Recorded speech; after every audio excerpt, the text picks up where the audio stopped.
What makes some students so much better than others at school? Think about the characteristics of the top performers at your school. This is something that I've studied for 30 years. I've worked with hundreds of thousands of students worldwide in 39 countries. I've worked with thousands of teachers and parents. And I think it comes down to a set of dispositions or a set of skills or things that they do. The top students have learnt how to be successful. They know how to focus and concentrate in class when they need to. They can bring that total focus to bear on anything that they need to when they need to. They know how to record information effectively for review purposes and for understanding. They know how to generate that understanding whilst they're engaged with the information. They know how to review information regularly. They have summarizing techniques and they have review schedules that they use to go over information that they get in class. They're very, very good at managing their own time, their time for academic work, their time for social interaction, their time for sports and physical action, interaction, for family, for everything else. They know how to partition and organize their time so time isn't wasted. They are self-motivated and hard-working. In other words, they know how to work even when they don't want to. When they've got a task in front of them that they really don't want to do, they know how to generate self-motivational strategies to get themselves to get that work done, which incorporates persistence and perseverance, of course. They've learned how to persevere, how to switch on that state of perseverance that gets them through the hardest tasks. They've also learned how to handle pressure well. When exams are coming, when tests are coming, they know how to organize their time and organize their own well-being and their own methods of reducing stress inside themselves in order to be able to handle pressure well. They also know how to identify what they don't yet know. Out of information, once they're organizing it, they're studying, they're getting ready for a type of assessment, they know how to identify the parts that don't make sense to them. And they know how to formulate the right questions to ask teachers or to ask peers or to research for themselves to find out. They're very good at networking and researching. And I guess most importantly, they also know how to learn from every mistake. They know how to self-assess. They know what the quality of good work looks like. And they know they can judge the quality of their own work. They can learn from every mistake, go back, make corrections and do the same thing again, but do it differently the next time round. Now, these are all skills. These are all skills that can be learnt by every student. And that's what I've dedicated my life to doing. And of course, in the IB school context, IB schools have a huge advantage in this area because of ATL skills. ATL skills are the means by which we develop all the attributes of the learner profile through the practice of skills. Now, these are all thinking and learning skills. You'll see the basic 5 categories of skills there, which in the MYP are developed into 10 different clusters of skills, and similarly in the DP. Now, the PYP now has its own framework of ATL skills, and I'll be making a separate video on PYP ATL skills later. But what I want to show teachers and students themselves with this clip is how you can use resources that I have developed in order to specifically and explicitly learn all the ATL skills students need for success at school. These are the 2 books that I've developed for students. This is the MYP ATL Skills Workbook for students, and this is the DP ATL Skills Workbook for students. I've also now written this book, Teaching ATL Skills, specifically for teachers, to explain to them how they can develop these ATL skills in their own teaching, both implicitly and explicitly. Now, each framework of ATL skills breaks down into a number of strands. If we just look at the MYP ATL Skills Workbook table of contents, you'll see there you've got the 10 clusters of skills, and each cluster is broken up into a number of what I call strands. Now, in order to help teachers teach these skills and in order to help students learn these skills, what I've done is I've taken each of these strands and broken each one down into a series of exercises that teachers can use in the classrooms to teach these skills, and also that students can use by themselves in a self-managed way at home for homework exercises.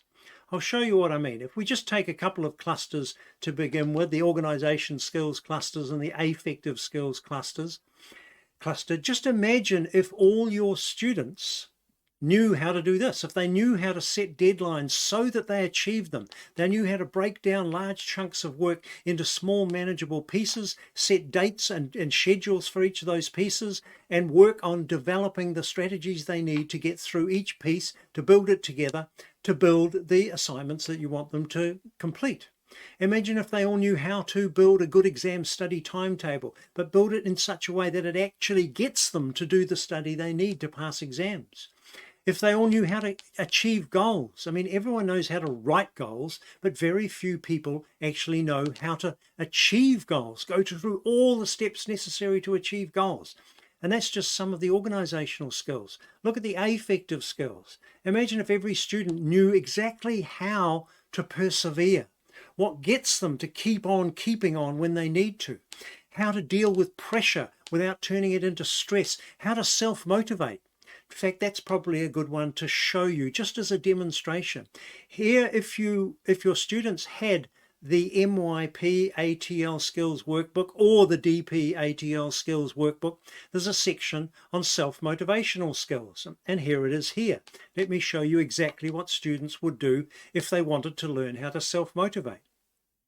So it starts off with a mastery statement, and I always make those as simple as possible. I basically said that you're at the expert level in the use of this ATL skill set when you can get yourself to actively and positively do things that you really don't want to do. I mean, that's the essence of self-motivation, isn't it? How do you get yourself to do stuff that you don't really want to do? So the first exercise, I asked them to get clear about the distinction between intrinsic motivators and extrinsic motivators, because all too often students focus on the extrinsic motivators of exam results and grades and scores and future university success and future employment success as the means to try and motivate themselves through a certain assignment or through a certain test or through some work they have to do for school. And it just doesn't work. And yet there's a whole set of intrinsic motivators that work very, very well to help students build self-motivation and maintain that self-motivation through all the work they have to do. So that's exercise 1 on how do you build meaningful purpose to keep your levels of self-motivation high. Then the second exercise asks them to think about the difference between success and failure. And the point I'm trying to make here is the point about focusing on controllable factors rather than uncontrollable factors gives the student more agency, more control over their ability to maximize success and deal well with failure. Exercise 3 is about self-talk. And the important things about self-talk is helping students to notice their own self-talk and notice that sometimes what they're saying to themselves inside their own heads is very positive and sometimes it's very negative, and how to help this positive self-talk to flow and how to interrupt the negative self-talk and replace it with strengthening self-talk like I can handle this, I can manage this, I can get through this today.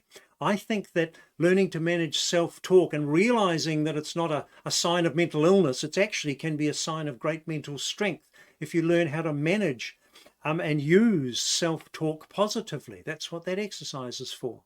And it carries on through the next page there. And then the last thing is about positive thinking. And one thing I say in the beginning there, it says positive thinking doesn't mean fooling yourself. It doesn't mean being unrealistic. It just means adjusting your perspective so that you build a habit of focusing on the positive aspects of your life and the life around you. So what I'm asking students to think about is the successes they've had in their life and to list those successes and add to that list continuously. I ask them to make a list of all the things that in their life that are positive, all the things that they could be grateful for, all the things that they could be happy about, and to think about students who don't have those things in their lives and to think about how lucky they are to have those things in their life and how they can use that positivity to build the rest of their life. And I ask them to commit random acts of spontaneous kindness to people who are less fortunate than themselves, and to challenge themselves to do something that they've always wanted to do as often as possible. Now, these 4 exercises put together make up a good set of exercises to develop self-motivation. And the very last one is the kind of exercise which draws on their own experience. And that exercise, it asks them to think about, how do you do it now? So I say to them, remember a time when you did motivate yourself to do something that you didn't particularly want to do, but you needed to do, and you managed to get it done, whatever it was. So I'm asking them to go back into their own memory and find a time when there was something in front of them that they had to do, that they really didn't want to do, but a time when they did manage to do that. Because this can help them to draw on their own strategies, their own way of achieving success in situations that are challenging. And everyone has some times in their life when they've managed to get themselves to do something that they didn't want to. So I ask them to map that out, share it with a neighbor, with a partner, with a friend, look at what other people do, and see if they can build a strategy for the future that they can start to practice deliberately. Because you see, this is the thing about self-motivation. It's not something that just comes when it comes and goes at other times. There's nothing you can do about it. All the exercises that I teach are showing students that they can have agency, that they can take control of some of the most important factors that are required to build success at school. And for teachers, I'm sure you could see how you could use these same questions, use these same exercises in class. If every teacher had a copy of this book, that would be step 1. If every student had a copy of this book, then the teacher's role would simply be to turn to page 86 and do that exercise, and let's discuss the answers when you generate them. Of course, the ATL Skills student workbook for the DP is very similar. It has a different table of contents, and it has some of similar exercises, but some exercises that are specific for senior students. Like I'd pick out 2 here: social media identity and social media security. There's a whole set of skills for social media identity and for protecting who you are online, and for making sure that students learn how to use social media positively, to inspire them, to give them role models to move towards, to connect with, to help them to find people who are doing things that they may want to do occupationally one day, and learn what it takes to be a surgeon, to be a doctor, to be a nurse, to be a veterinary. A lot of medical examples there, but to be a dentist, to be an engineer, to be an artist, to be a musician, to be an actor, to be a dancer, to be whatever it is they want to be. They can use social media to help them orient their life towards the goals that they have in mind. So I'm not going to take you through any more examples, but I think you can see how these workbooks could be used by students themselves to do these exercises for themselves and learn these ATL skills for themselves, and also for teachers to use the books in class to get students to work through and learn their ATL skills in class. And then the last book here is the Teaching ATL Skills book for teachers, obviously, and it is what I call a complete guide, because it talks about the rationale and the purpose of ATL skills, the need for ATL skills, especially in an AI mediated world, and the design components of successful ATL skills programs, which is a lot to do with assessment. Is a thorny issue, and I am I'm very enthusiastic about using self-assessment for ATL skills as not only a means to help students learn the skill necessary to determine the quality of their own output, but also to relieve teachers of the burden of assessment. I don't think ATL skills are appropriate to be assessed by teachers, but I think that it is very appropriate for students to have mastery statements to work to and rubrics to use to move themselves closer and closer to that mastery level of each ATL skill. And also something about time, about how do you going to generate the time necessary to teach ATL skills? A whole lot of ideas in there about that. And then chapter 4 is a whole section of the particular ATL skills I think that are important for mental health. You can see the list there and how to teach those skills. Then how to teach metacognitive skills for self-awareness and cognitive skills for academic success. Excuse me. Then chapter 7 is about designing your own ATL Skills program to suit your context, your students, and your school. So there's an entire 2-day professional development workshop that I have delivered for many, many years now. I've now written in this book all the steps that any person could use to deliver the same workshop that I've been delivering forever, so that I don't have to do it anymore. So maybe I can finally retire.